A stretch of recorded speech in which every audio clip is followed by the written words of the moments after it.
ECK, short and simple presentation. Now, these are the proposals of the Mental Health Act under Section 104. Point number 1 says, notwithstanding anything contained in this Act, the following treatments shall not be performed on any person with mental illness. That is, ECT without muscle relaxants or anesthesia, and ECT in minors, that is children and adolescents, people below the age of 18 years. In addition, there's a point number 2. Dr. Kaya, anything? Okay. In addition, point number 2 states that qualifying that statement that ECT should not be used in minors, it is possible to use ECT in minors if, in the opinion of the psychiatrist, ECT is necessary as a life-saving measure, and even then it can be done only with the consent of the guardian and with prior permission of the concerned board. Now, I have some questions. Somebody is taking the trouble to frame the Mental Health Act. Somebody is taking the trouble of saying something about ECT in the Mental Health Act. Whoever did this, did that person exercise his personal judgment? Was this his personal opinion? Or were these provisions drafted based on a careful evaluation of the evidence? In other words, a review of the literature, an evaluation of the risk-benefit ratio, and then the formation of a conclusion that unmodified ECT is absolutely impermissible under any circumstances. And ECT should not be given to minors, pediatric patients, unless under exceptional circumstances like life-threatening circumstances. However, the draft of the Mental Health Act provides no data, no reasons, no references to justify those bare statements which I presented to you verbatim. I presented those statements verbatim. There is no evidence at all that the authors of the Mental Health Act have consulted any scientific literature when framing the provisions that they have inserted. Another question which I have to ask in this context is it justifiable for lines of health care to be decided by governments? Is it the government's responsibility to tell us what we can prescribe and what we cannot prescribe to whom, where, when and how? Has the government passed its MBBS and its MD in psychiatry to tell us what we should do over here? Unless there is evidence of need, governments should be concerned with policies and laws. They should not be concerned with which spanner to use to take out which nut on which wheel of which car. For example, is there any legislation on the different kinds of cesarean section that gynecologists can or cannot perform under emergency circumstances? Is there any legislation on which medication is contraindicated in which patient, on whether or not a test dose should be administered before we administer penicillin? If the government has not stepped in anywhere else in medicine, why is the government interfering specifically with ECT? Things like the merits and demerits of a treatment, the indications and contraindications for an intervention, algorithms for determining treatments, like this is a first-line drug, this is a second-line drug, this is a third-line drug, this should be given as a last resort. We have to decide. The government cannot make a decision about matters like this. Either when I say we, I mean scientific bodies or medical associations, like a task force, for example, of the Indian Psychiatric Society or the American Psychiatric Association. Now, if the government decided that unmodified ECT should not be given, or that ECT should not be given to children and adolescents, is the government doing this because there is no guidance about this at all and the government feels this is an important enough issue for the government to frame regulations on? But there really are internationally authoritative professional documents which could and should have been consulted by the government before framing of the mental health provisions on ECT. For example, for unmodified ECT, there is an internationally renowned an internationally endorsed position statement on unmodified ECK, position statement and guideline on unmodified ECK. It represents the consensus of the Indian Psychiatric Society, the Indian Association of Private Psychiatry, and the Indian Association of Biological Psychiatry. It has been endorsed by Max Fink, who is the doyen of psychiatry today. He was the former editor and the founding editor of the Journal of ECT, and it was also endorsed by Vaughan McCall, who is the current editor and who has been the editor of the Journal of ECT for the last 8 years. What more endorsement can we ask for? This is the most comprehensive, most authoritative statement on unmodified ECT available in the world. With regard to ECT in minors, there is the statement of the American Academy of Child and Adolescent Psychiatry, not the Tilak Nagar Slum Dwellers Association. I have no disrespect to people who live in Tilak Nagar or who live in different kinds of households. Not the opinion of somebody who works in parliament.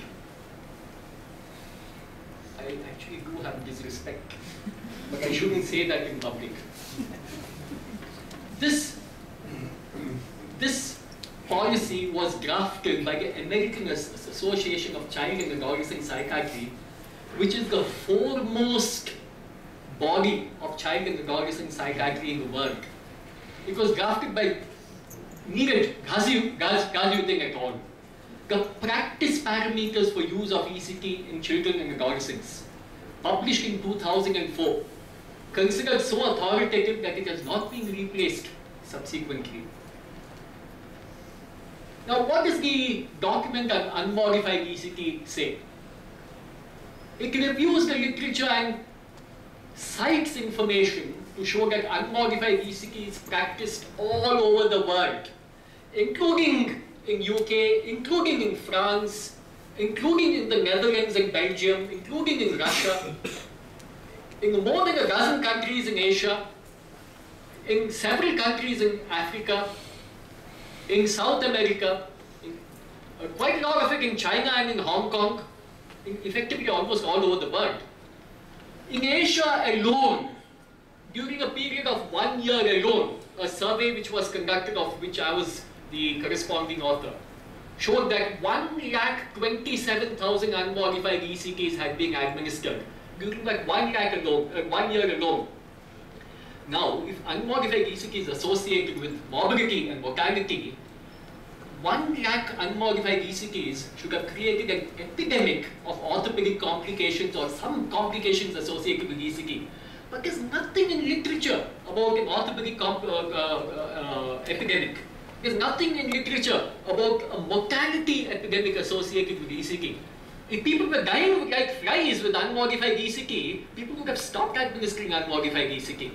If they were associated with musculoskeletal complications which made which were of clinical significance, people would have not been giving unmodified ECT.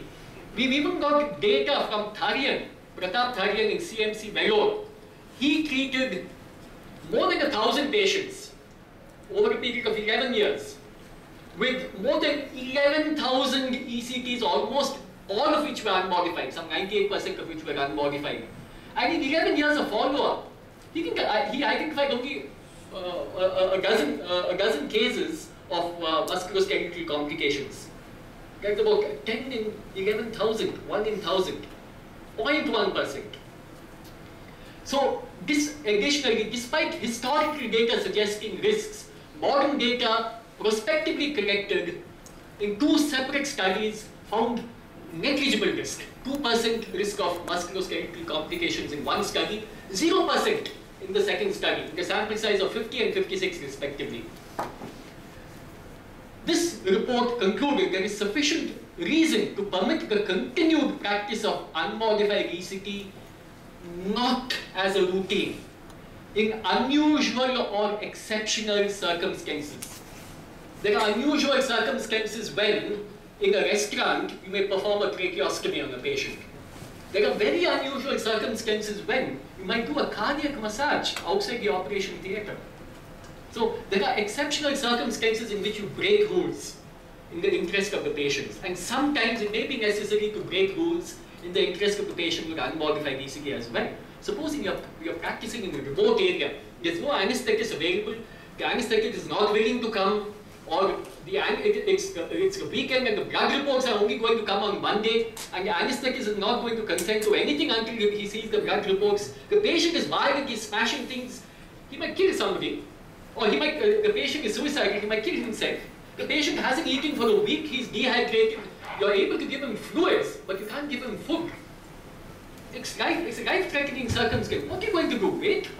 Are you going to send him 200 kilometers away to a different town when they can't even afford the bus fare?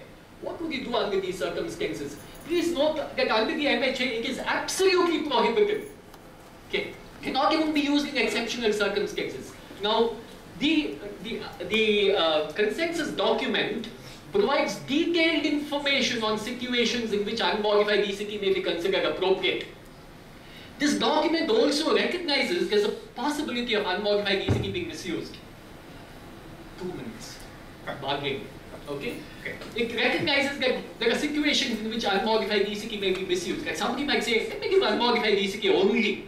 Why? Because it's after all it's safe. So the document also provides a system for documentation, checks and balances to prevent abuse or misuse. When this document exists, why does the MHA need to get involved at all? With regard to pediatric ECT, the American Academy document discusses the historical literature, discusses the contemporary literature, documents the safety and efficacy of ECT in pediatric subjects for refractory depression, refractory mania, refractory schizophrenia, and it clearly states as virtually the first sentence that the use of ECT in refractory major mental illness in pediatric subjects is justified. And the documents provides detailed instructions of precautions and procedures to be adopted in the case of minors who are treated with ECT. Again, why does the Mental Health Act need to be to get itself involved over here? The Mental Health Act absolutely provides the use of ECT without muscle relaxants and anesthesia. You want to cheat? Give 1 milligram of scoline. It may not be therapeutic, but a lot of us give 30 milligrams of scoline. It's not fully therapeutic. You need to give at least 50 or 60 milligrams of scoline in the average patient to get full relaxation. You're giving only 30 mg. It's not fully therapeutic. I guess we give 1 mg like that. You're satisfying the Mental Health Act. And you give 1 milligram of pentothal also. You're satisfying the act. Right? Anybody wants to cheat? Well, they mess up with us, we mess with them. But I have a suggestion. The studies which we have conducted in India on benzodiazepine modified ECT suggest that benzodiazepine modified ECT may be an acceptable alternative in exceptional circumstances, not as a routine. Benzodiazepines are muscle relaxants. Diazepam relaxes muscles. And we do not need anesthesia if there is no paralysis. The only reason for giving anesthesia is if a patient is paralyzed and can't breathe, and therefore goes into a panic. So, benzodiazepine sedate, make the patient calm, cool, happy. The patient may actually fall asleep if you give him IV diazepam before the ECT. So, the patient is sleeping, the patient's muscles are relaxed, provisions of the act are fulfilled. If unmodified ECT, by the way, is prohibited, who's going to take responsibility if there's violence or suicide? Violence like a murder, for example. Somebody goes around shooting people in the US, or suicide or some other serious complication resulting from denial of emergency ECT. With regard to pediatric ECT, and I think this may be my last slide, what about treatment refractory illness that is not life-threatening? According to the MHA, it can only be given to children as life-threatening in life-threatening circumstances. Supposing the patient has refractory depression, refractory schizophrenia, refractory mania, it's not life-threatening. The patient may be cycling in mania. Nothing that you're doing is helping. It's not life-threatening. If you're not going to be able to give ECT to the patient will continue to suffer. The family will continue to suffer. What about symptoms that are not life-threatening and that don't come under the classical indications, like tics? ECT has been shown to be effective in tic disorder, in Tourette syndrome. In children, in 6-year-old children, I will give you published literature on this subject. ECT has been found to be effective in head banging in autistic children. 4-year-old child treated with ECT. I have the information, I have the data. The data are being prepared for publication. So, the successful use of ECT has been reported for all of these conditions. Sorry, 5-year-old, not 4-year-old. Successful use of ECT in exceptional circumstances which are not life-threatening has been reported. But this will be prohibited under the Mental Health Act. And prior permission of the board. What if the board says no? What if ECT is required as an emergency treatment? You have no option. Once it becomes, the act is passed by Parliament, it becomes a law.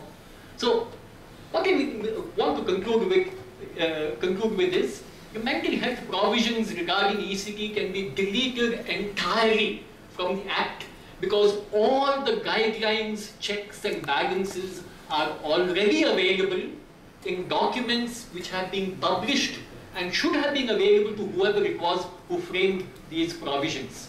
Thank you. Dr. Soumitra couldn't join us, but I think he's on the phone. Oh, okay, please.